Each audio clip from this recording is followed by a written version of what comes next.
Can artificial intelligence start a war? It caused dangerous tremors last night. Have you seen this picture? It surfaced on the internet last night. The picture shows a huge plume of black smoke, and in the background is what looks like the Pentagon, the seat of US defense.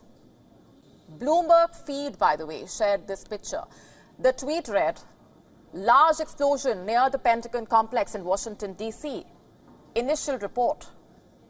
And within 4 minutes, the Dow Jones Industrial Index dropped 85 points. The market was reacting to an attack on America and bracing for the impact for America's response, because there was no way the White House was going to sit still following an attack on the Pentagon. Media houses around the world were quick to pick up the news. The Russian state news agencies put out this tweet. Over 100 people retweeted it within minutes. In India as well, news outlets wasted no time in breaking the news.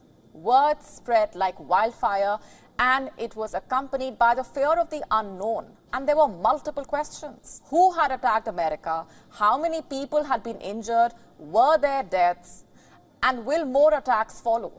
The fire department of Arlington County soon put out a tweet. It said the department is aware of the report circulating online, but there is no explosion or incident taking place at or near the Pentagon reservation. A Pentagon spokesperson also confirmed that the report was fake. So what really was this picture all about then? Nothing more than what appears to be a product of AI, artificial intelligence. And turns out the verified account that shared the picture had nothing to do with Bloomberg News either. It was also fake. But how were you supposed to know that? But that's not where the story ends. It's the start of the big question that we are asking tonight.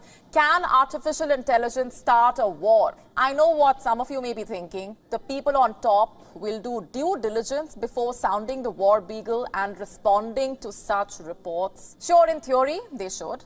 But you see, in reality, there is very little, very little time. Every second, every microsecond is extremely precious during a crisis that could go nuclear. And those on the front lines of missile wars have minimal reaction time. The consequences of delay might be too horrific to contemplate. Else you risk being struck by a missile if you don't activate your anti-missile system fast enough. And that is how our top defense officials are trained. Scanning a photo for discrepancies or waiting for a fact checker to look at the photo or video is not a part of war protocol, which is where AI becomes an extremely dangerous weapon. And it's not always that you have a fire department or a person stepping in to avert a disaster or World War III. Okay, let's get into it. Iran, a top Iranian military commander, actually he is the head of Iran's elite Islamic Revolutionary Guards Corps, or IRGC for short.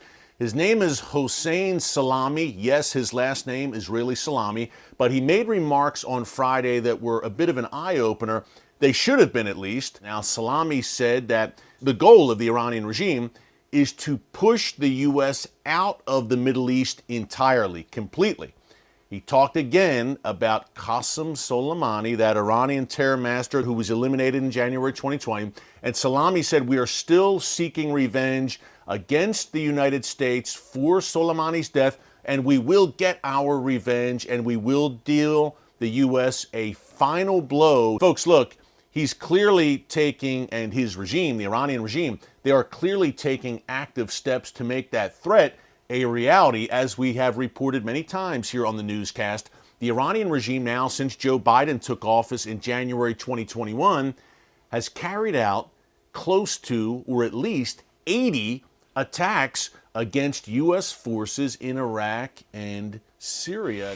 We are now officially in the most dangerous part of the war in Ukraine, and you're seeing it in action this afternoon. This afternoon, NATO and Ukrainian forces launched a surprise attack inside mainland Russia in the area of Belgorod. Now, this is an area that is pre-war Russia. Like, this is not an area that they're currently fighting over. No, this has long been Russian territory. So this is the moment when Ukrainian forces shot up a civilian driving a car. This is a civilian, like, driving, on the way home from the grocery store. There's some Ukrainians in the woods right there, and no, we're just going to shoot up your car, take control and commandeer the car.